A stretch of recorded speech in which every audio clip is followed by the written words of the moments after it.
Master CVV. నమస్కారం.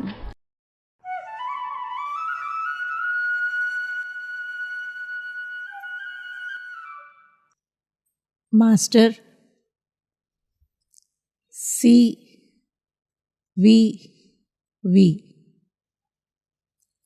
నమస్కారం.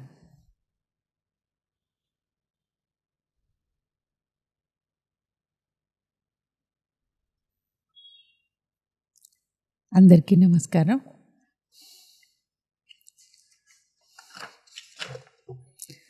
The way of fate and the problem of pain, Shri అరవిందుల English వర్షన్లో ఈ చాప్టర్లో ఇప్పుడు నెక్స్ట్ సెషన్లో చూద్దాము. పెయిన్ అనేది ఎంతో అవసరమైన ప్రకృతిలో ఒక tool.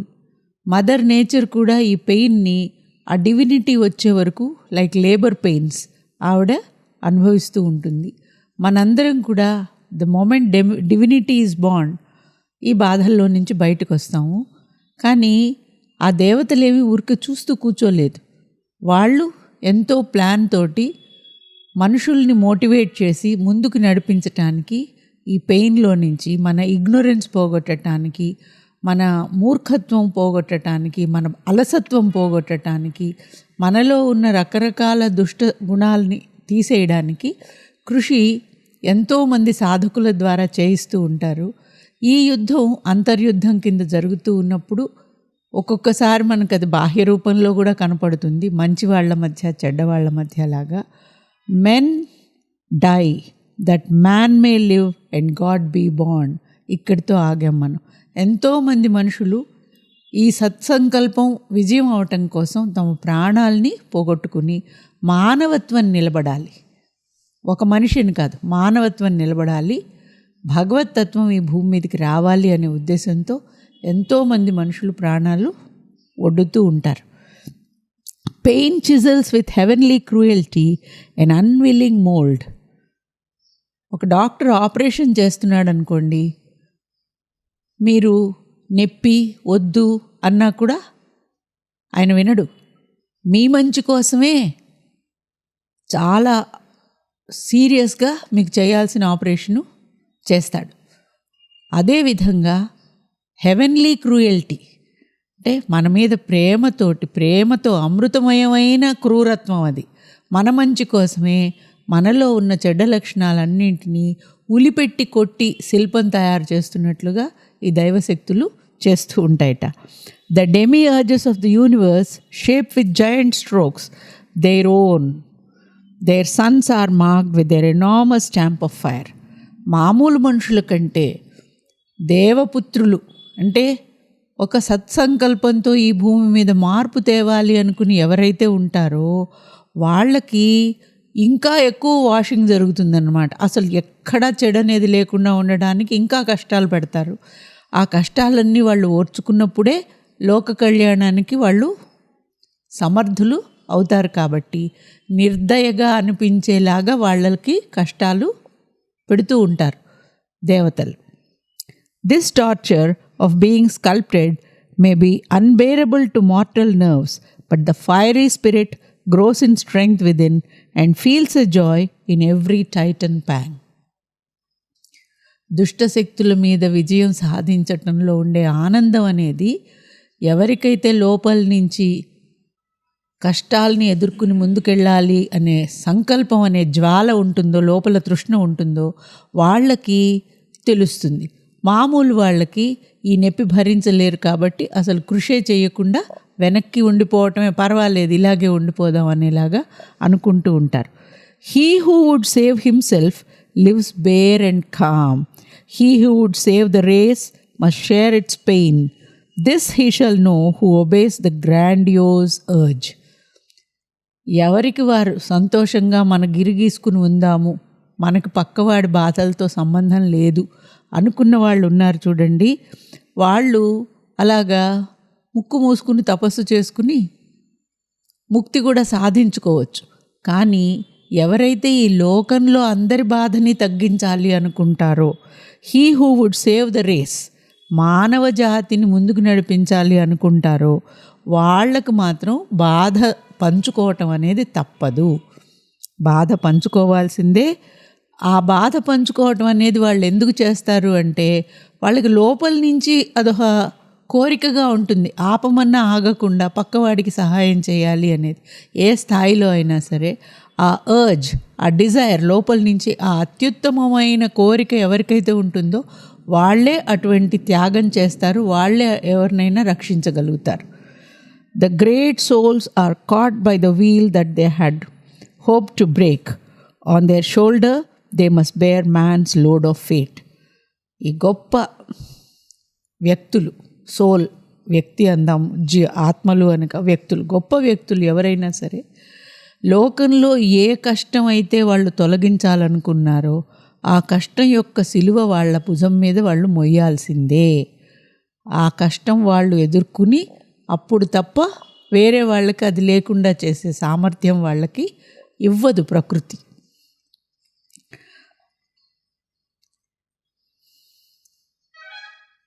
The eternal suffers in a human form. భగవంతుడు ఈ భూమి మీదకి వచ్చాడంటే ఆయన కూడా మానవ రూపంలో ఉన్నప్పుడు కష్టాలు ఎదుర్కొంటూనే ఉంటాడు. The creator bears the law of pain and death and retribution smites the incarnate God. His love has paved the mortal's road to heaven. భగవంతుడు ఈ భూమి మీదకి వచ్చాడంటే ఆయన మార్గం పూలబాట ఎప్పుడూ కాదు.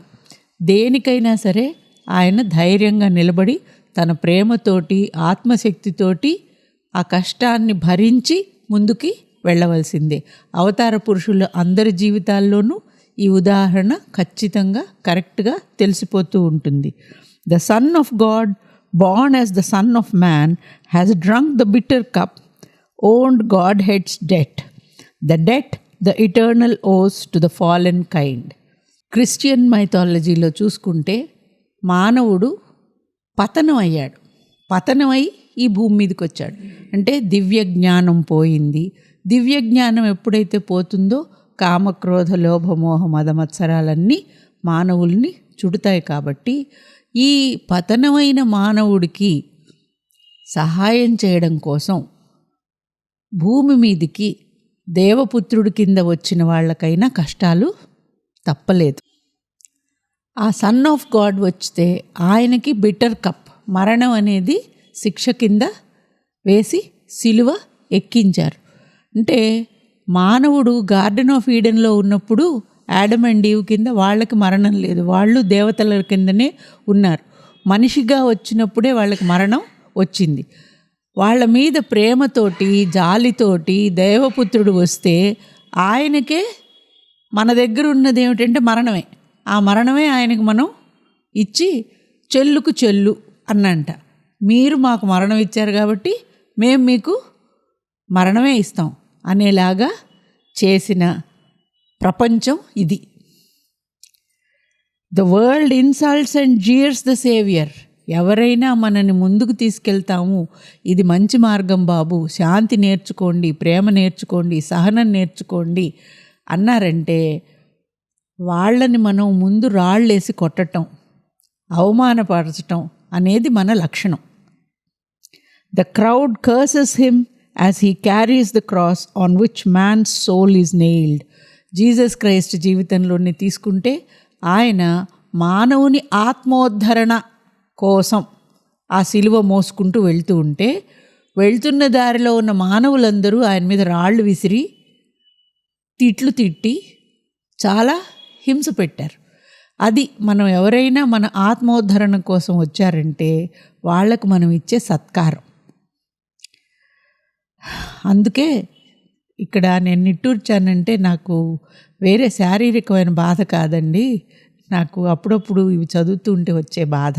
దయచేసి మీరు అర్థం చేసుకుంటారనుకుంటాను. జీసస్ క్రైస్ట్ అంటాడు, వాళ్ళు కొడుతూ ఉంటే వాళ్ళ మీద కోపం రాలే. మామూలు మనుషులకైతే కోపం వస్తుంది కదా, వీళ్ళకే నేను సాయం చేయడానికి వచ్చింది అనుకుంటాం, అసలు వీళ్ళు అర్హులు కాదు మన ప్రేమకి అనుకుంటాం. కానీ నిజమైన ప్రేమకి లక్షణం ఏమిటంటే తనని సిలువ మీద కొడుతున్న వాళ్ళ మీద కూడా ఆయనకు కోపం రాలేదు. ప్రేమే, అది నిజమైన ప్రేమతత్వం అన్నమాట. అటువంటి ప్రేమతత్వంలోనే సావిత్రీదేవి మళ్ళీ ఇక్కడ తన ప్రేమతో మరణాన్ని జయించటానికి వచ్చింది, తన ప్రేమతో లోకాన్ని మార్చడానికి వచ్చాడు జీసస్ క్రైస్ట్. ఆ ప్రేమ ఎటువంటిదంటే father, they know not what they do. వాళ్ళు ఏం చేస్తున్నారో వాళ్ళకి తెలియదు, వాళ్ళు అజ్ఞానంలో ఉండి చేస్తున్నారు. జ్ఞానులు కాదు కాబట్టి నన్ను ఇలా కొడుతున్నారు, పర్వాలేదు. ఎలాగైతే ఒక తల్లి చిన్నపిల్లవాడు అమ్మ చేయి కొరకచ్చు, ఇంకేదో చేయొచ్చు, ఏది చేసినా చిన్నపిల్లవాళ్లే అన్నట్టుగా, తెలియని వాళ్లే, చంటి వాళ్లే అన్నట్లుగా జీసస్ క్రైస్ట్ అదే మాట అన్నాడు. They know not what they do.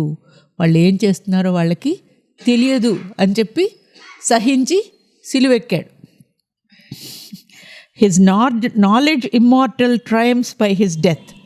ఆయన మరణంతో ఓడిపోలేదు, మరణంతో గెలిచాడు. ఆయన మరణం ద్వారా లోకానికి ప్రేమ కోసం ఏదైనా అర్పించవచ్చు అనేది రుజువు చేశాడు. ఈ శరీరం అనేది పెద్ద గొప్ప విషయం కాదు, ఆయన మరణించి విజయం సాధించాడు. ఆయన మరణం తర్వాత, ఆయన మరణానంతరం ఎంతోమంది ఆయన చెప్పిన ప్రేమ మార్గాన్ని, అదే కరెక్ట్ అనే గుర్తింపు అప్పుడొచ్చింది. ఆయన్ని సిలువ ఎక్కించి కొట్టే వరకు ఎవరైతే తిట్టారో, ఎవరైతే రాళ్ళు విసిరారో వాళ్ళందరూ ఆయన మరణం ద్వారా విజయం సాధించాడు. వాళ్ళందరూ ఆయన ప్రేమ మార్గానికి లొంగారు. అంటే ఎవరు గెలిచారు? ఆయనే గెలిచాడు. His knowledge immortal triumphs by his death. ఆయన మరణం ద్వారా ఆయన అనంతమైన ఆత్మజ్ఞానం విజయం సాధించింది. His crucified voice proclaims. ఆయన ఆఖరి క్షణంలో సిలువ ఎక్కిన తర్వాత మేకులు కొట్టాక ఏమన్నట్ట? I am God. నేనే అతను. అహం బ్రహ్మస్మి.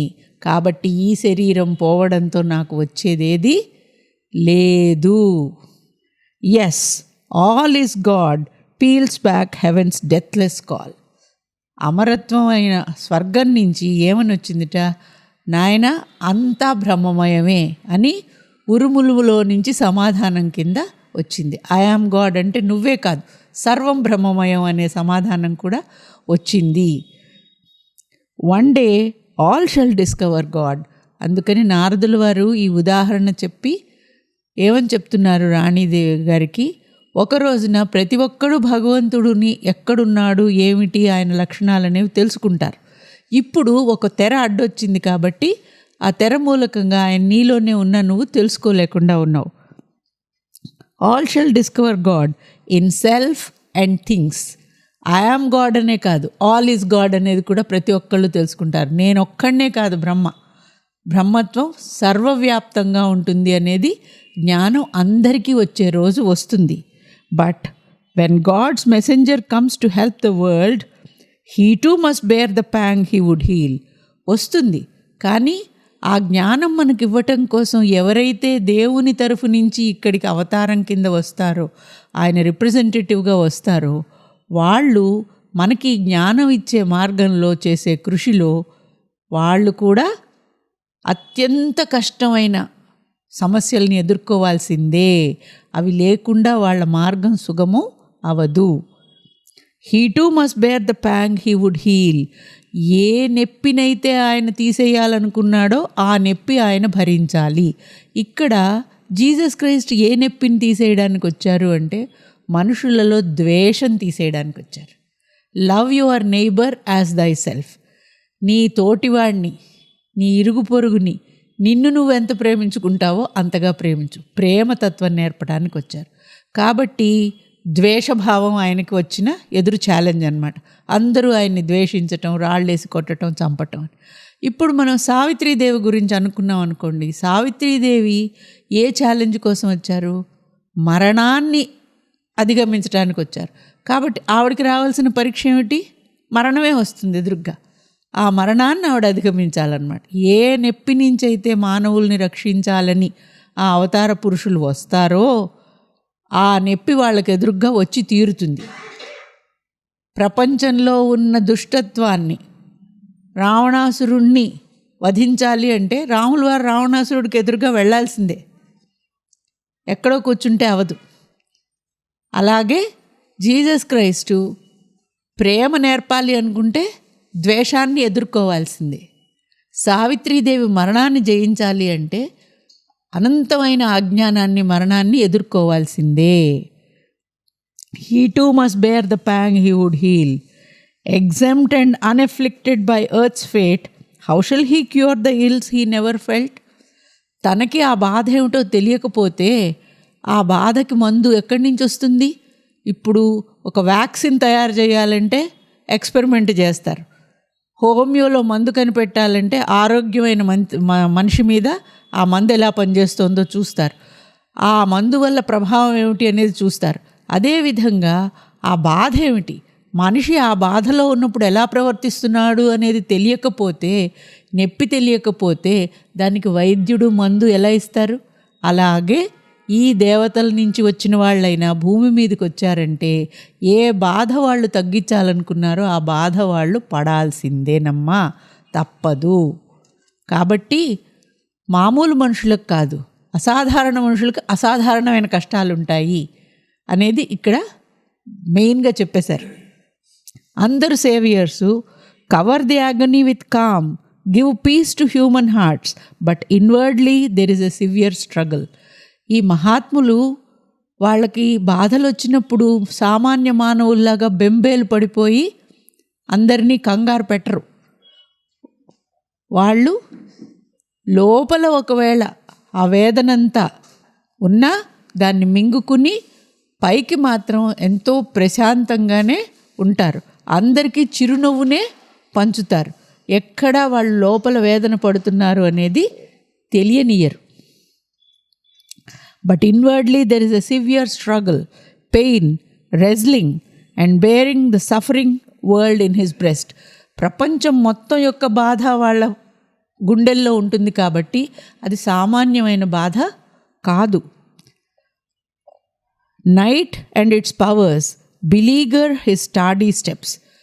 ఈ సేవియర్స్ ఎవరినైనా సరే అజ్ఞానము తన పూర్తి శక్తితోటి వాళ్ళని కిందికి లాగడానికి, వాళ్ళని అసహాయులు చేయడానికి, నిస్సహాయులు చేయడానికి విశ్వ ప్రయత్నం చేస్తూ ఉంటుంది. మనకి మారీచు సుబాహులు అనుకోండి, ఇంకొకళ్ళు అనుకోండి, నెగటివ్ ఫోర్సెస్, టైటానిక్ ఫోర్సెస్ కిందికి లాగి వీళ్ళ కృషిని వృధా చేయాలి అనే ప్రయత్నం జరుగుతూ ఉంటుంది. వాళ్ళందరూ మన హృదయంలో కూడా ఉంటారు. The Titan adversaries clutch him and make his inner march a battle. అతని అంతరంగంలో ఉన్న ఈ దుష్టశక్తులు దూరి ఒక పెద్ద తుఫాను సృష్టిస్తాయి. ఒక పెద్ద యుద్ధంలాగా ఉంటుందన్నమాట. అడుగడుగునా తీసుకునే నిర్ణయానికి చాలా అవరోధాలు కల్పిస్తూ ఉంటారు. మార్గంలో రాళ్ళు పడేశారు అంటే ఎక్కడో పైనుంచి రాయి పడదు, మన గుండెల్లోనే ఆ రాళ్ళు పడుతూ ఉంటాయి. సన్మార్గంలో వెళ్ళాలనుకున్న సద్భక్తులందరి జీవితాల్లో, యోగ సాధకుల జీవితాల్లో కూడా ఇవి వస్తాయి. Clutch him and make his inner March a battle and a pilgrimage. అది ఒక పవిత్రమైన తీర్థయాత్రలాగా అవుతుంది. ఒక్కొక్క మజిలీలో ఒక్కొక్క అనుభవం తర్వాత ముందుకు నడిచేలాగా అవుతుంది. ఒకవైపు నుంచి ఒక యుద్ధంలాగా, ఇంకోవైపు నుంచి ఒక పవిత్ర తీర్థయాత్ర. అది పూర్తవదు. ఇప్పుడు ఇంకా మహాభారత యుద్ధం అనుకున్నా ఏదో 18 రోజుల్లో పూర్తయింది. ఈ యుద్ధం 18 రోజుల్లో పూర్తవదు. జీవితంలో వాళ్ళు సాధించే వరకు ఈ యుద్ధం లోపల జరుగుతూనే ఉంటుంది. So a million wounds of life's evil smite him, gape in his secret heart. కాబట్టి ప్రతి సేవియర్ హృదయంలోనూ, నిజానికి జీసస్ క్రైస్ట్ హృదయం మీద నెత్తురు బొట్లు కిందికి పడుతున్నలాగా ఒక హృదయం గుర్తుంటుంది జీసస్ క్రైస్ట్ బొమ్మ మీద. అది లోకరక్షణకు వచ్చిన ఏ సేవియర్కైనా అదే ఉంటుందిట లోపల. ఎందుకంటే ఈ లోకం వేసిన వివిధ రకాల అనంతమైన దెబ్బలు అన్నీ వాళ్ళ హృదయం అలాగా బాధపడేలా చేసినా వాళ్ళు ఎప్పుడూ వాళ్ళ నిర్ణయం నుంచి పక్కకు వెళ్ళరు. సాధించాల్సిన దానికి దాన్ని తట్టుకునేంత బలంతో ముందుకి వెళ్తారు. Sometimes the saviours large identity and all harbouring peace brings cosmic anguish. ప్రేమ కోసం ప్రయత్నిస్తే ద్వేషం ఎదురొస్తుంది. శాంతి కోసం ప్రయత్నించారనుకోండి, ఆవేదన ఎదురొస్తుంది. ఏది రావాలనుకుంటే దాని ఆపోజిటే పరీక్ష కింద వస్తుంది అనుకుంటే, ఒక్కొక్కసారి మనని రక్షించాలి అనుకున్న వాళ్ళకి విశ్వమంతా వాళ్ళ హృదయంలో ఉంటుంది. ఎందుకంటే వాళ్ళు బ్రహ్మంతో ఒకటై ఉంటారు కాబట్టి. వాళ్ళ ఐడెంటిటీకి శాంతి కావాలి అనుకుంటే వాళ్ళ హృదయంలోకి ముందు కుప్పలాగా ప్రపంచంలో ఉన్న మొత్తం వేదన వచ్చి కూర్చుంటుంది. వేదన, కాస్మిక్ యాంగ్విష్, ఈ సృష్టి యొక్క వేదనంతా కూడా వచ్చేస్తుంది. సృష్టి అంతా వాళ్ళే అవుతారు కాబట్టి. The sorrow of all living things in to his depths. బతికి ఉన్న సజీవమైన అన్ని జీవుల యొక్క బాధ ఆ హృదయంలోకి వచ్చేస్తుంది. A dreadful cord of sympathy can turn world's grief into his single grief. ఈ ప్రపంచంతో ఆయనకున్న ఒక బంధం ఉంటుందే, ఆ బంధం ఏం చేస్తుందంటే ఆయన అనంతమైన శాంతిని అనంతమైన అశాంతి కింద, వేదన కింద మార్చేస్తుంది. ఆ విశ్వతత్వంలో ఉన్న సేవియర్కి ఒక్కొక్కసారి అటువంటి పరిస్థితులు కూడా వస్తాయి. Only by hard sacrifice is high heaven earned. ఎంతో త్యాగం చేస్తే తప్ప స్వర్గానికి చేరటం అనేది సంభవం కాదు. He must face the fight, the pang who would conquer hell. నరకాన్ని గనక ఓడించాలి అనుకుంటే ఆ నరకంలో నుంచి వచ్చే శక్తులన్నింటినీ ఎదుర్కొనే ధైర్యం, ఆత్మస్థైర్యం ఉండి తీరాలి. రక్షకులకు ఉండే లక్షణాల్లో ఇది చాలా అత్యవసరమైన లక్షణం. మనకి మనం శాంతిగా స్వర్గానికి వెళ్ళిపోదాం అనుకున్న వాళ్ళకి కాదు, లోకాన్ని ఉద్ధరించాలి, మానవులతో సానుభూతితో ఉండి ముందుకెళ్ళాలి అనుకున్న యోగులకి ఇది తప్పదు. ఆవిడ స్వర్గమే మాకు గనక రాసి ఉంటే ఆ స్వర్గం స్ట్రైట్గా ఎందుకు వెళ్ళము, ఇన్ని వంకర్లేంటి, ఇన్ని కష్టాలేంటి అని అడిగారు కదా. దానికి ఇప్పుడు ఈ నెక్స్ట్ పాయింట్లో సమాధానం కింద చెప్తున్నారు. A dark concealed hostility, a secret enmity ambushes the world's march. ఈ ప్రపంచం ముందుకు వెళ్ళాలి అనుకుంటుంటే టెర్రరిస్టులు ఏం చేస్తుంటారు, చెప్పి ఎదురుగ్గా రారు, రహస్యంగా పొదల వెనక నుంచి మనం వెళ్ళే మార్గంలో ఏవో బాంబులు పెట్టో అలా చేసి ఎలా చేస్తారో ఈ నెగటివ్ ఫోర్సెస్ అనేవి ఉన్నాయి ఈ ప్రకృతిలో. అవి ఏం చేస్తాయంటే మనం స్ట్రైట్గా వెళ్ళే రోడ్డుని స్ట్రైట్గా ఉంచరు. ఒక్కొక్కసారి కుడివైపుకి వెళ్ళాలంటే సిగ్నల్ ఎడం వైపుకి తిప్పుంటే వెళ్తారు చూడండి. అలాగా వాళ్ళు ఎన్నో కుతంత్రాలు చేస్తూ యాంబుష్ చేస్తారు, మనని ముట్టడిస్తారు. ఈ negative forces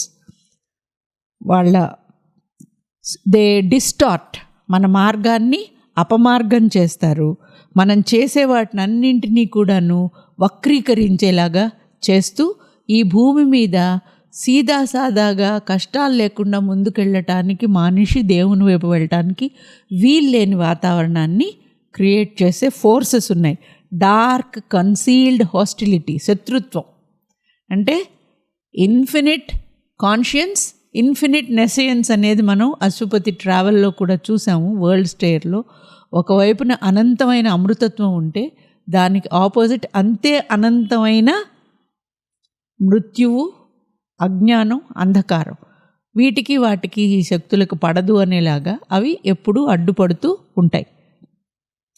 this enemy is invisible. ఈ శత్రువులు మనకి కనపడరు. All around us overtake and compel the erring heart. మనిషి హృదయాన్ని తప్పు వైపుకు వెళ్ళేలాగా ప్రేరణలిస్తూ, సూచనలిస్తూ ఉంటారు. ఎదురుగ్గా ఎవరు మనకి ముఖాముఖిలాగా ఉండరు ఈ శత్రువులు. మనలోనే మనకి తెలియకుండా సూచనలు ఇస్తారు, మనం పెడమార్గంలో వెళ్ళేలాగా. ఆ పెడమార్గమే కరెక్టు అని చెప్పచ్చు, లేకపోతే పెడమార్గం చాలా అందంగా ఆకర్షణీయంగా ఉంది అనేలాగా ప్రలోభ పెట్టచ్చు. This power which wheels the eternal light opposes the eternal will, diverts and contorts the contours of the cosmic plan. ఆ విశ్వ ప్లాన్ ఏదైతే ఉందో, గాడ్స్ ప్లాన్, దాన్ని మనకి సరిగ్గా అర్థం అవ్వకుండా చేసేలాగా కన్ఫ్యూజ్ చేస్తారు మనకి. Man must overcome this inner foe or miss his higher fate. మానవుడు తన అంతరంలోనే ఉన్న ఈ అంతర్గత శత్రువుని గనక ఓడించకపోతే తనకి ఫైనల్ విధి ఏమిటి, భగవంతుడి దగ్గరికి చేరటం. అది చేరుకోలేకుండా ఆగిపోయేలాంటి దురదృష్టం కూడా రావచ్చు. కాబట్టి ఎప్పుడూ ఒక ఇన్నర్ వార్ జరుగుతూ ఉంటుంది మనలో ఉన్న జ్ఞానానికి, అజ్ఞానానికి. ఆ వార్లో మనం గెలిచినప్పుడే ముందుకి వెళ్తాము. ఎందుకు వక్రించుంది అంటే ఈ సృష్టి ఆ నెగటివ్ ఫోర్సెస్ అలాగా వక్రింపచేసేలాగా చేస్తాయి అని చెప్పి వరల్డ్ రిడీమర్స్, ప్రపంచాన్ని ఉద్ధరించాలనుకున్న వాళ్ళకి ఎదురయ్యే ఛాలెంజ్ ఏమిటి అనేది ఇక్కడ మళ్ళీ వివరంగా చెప్తున్నారు. His enemies are the beings he came to save. ఈ ప్రపంచాన్ని రక్షించాలనుకున్న వాళ్ళకి శత్రువులు ఎవరంటే, ఎవరినైతే ఆయన రక్షించాలనుకున్నాడో వాళ్ళే ఆయనకి శత్రువుల్లాగా ప్రవర్తిస్తారు. It gives the cross in payment for the crown.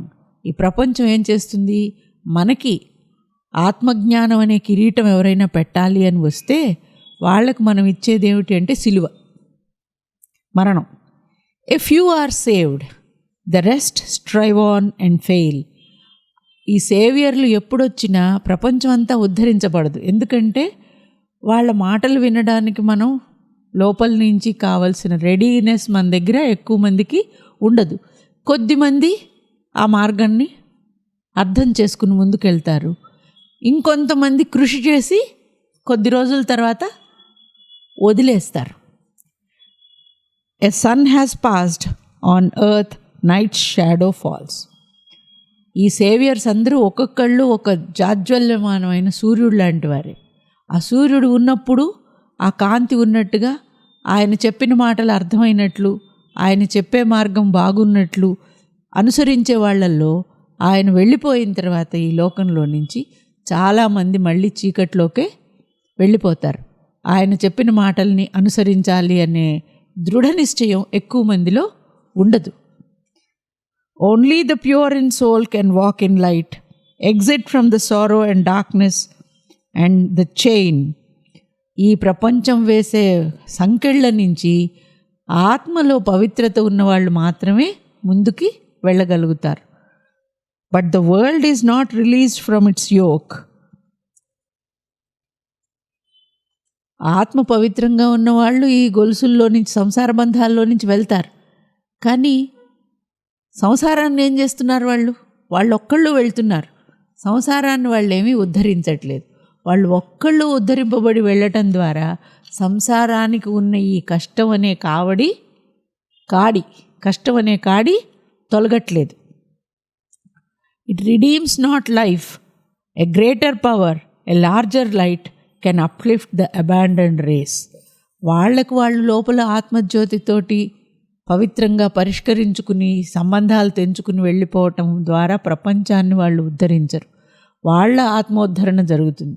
ప్రపంచాన్ని ఎవరైతే ఉద్ధరించాలనుకుంటారో వాళ్ళకు అవసరమైంది ఇంకా ఎక్కువ జ్ఞానం, ఇంకా ఎక్కువ ధైర్యం. అప్పుడే వాళ్ళతో పాటు వేరే వాళ్ళందరినీ కూడా నావ ఎక్కించి ప్రపంచం మొత్తాన్ని ఈడ్చుకెళ్ళేటటువంటి శక్తి వాళ్ళకి ఉండాలి. అప్పుడు నారదులు ఒక ఆశాజనకమైన మాట చెప్తారు. One yet may come armoured, invincible, the world's blows cannot bend the victor head. భవిష్యత్తులో తప్పకుండా మన కష్టాలను పూర్తిగా తీసేలాంటి ధైర్యం ఉన్న ఒక సేవియర్ రావచ్చు. వస్తాడు అని చెప్పట్లేదు, వస్తాడెప్పుడో, కానీ రావచ్చు అనే చెప్తున్నాడు ఆయన. అంటే మనం దానికి సిద్ధంగా ఉండాలి. One yet may come, the world's blows cannot bend the victor head. అతని విజయానికి మన ప్రపంచం ఇచ్చే కష్టాలు ఏ విధంగానూ అడ్డు రాలేవు. అంత ధైర్యంతో వస్తాడు. Calm and sure are his steps in the growing night. ఎంత అంధకారం ఉన్నా తన అడుగులు తడబడకుండా ఉండేలాంటి విజయుడు వస్తాడు. The goal recedes, he hurries not his pace. ప్రయత్నించిన కొద్దీ గమ్యం ఇంకా దూరం అవ్వచ్చు, కానీ కంగారు పడడు. అంతే స్థిమితంతో అడుగులో అడుగు వేసుకుంటూనే లక్ష్యం వైపుకి వెళ్ళే విజయం సాధించగల ఒక సేవియర్ వస్తాడు. మే కమ్ అంటున్నాడు, విల్ కమ్ అనలేదు, రావచ్చు. He asks no aid from inferior gods. Eyes fixed on the immutable aim, sticks to the high and difficult road.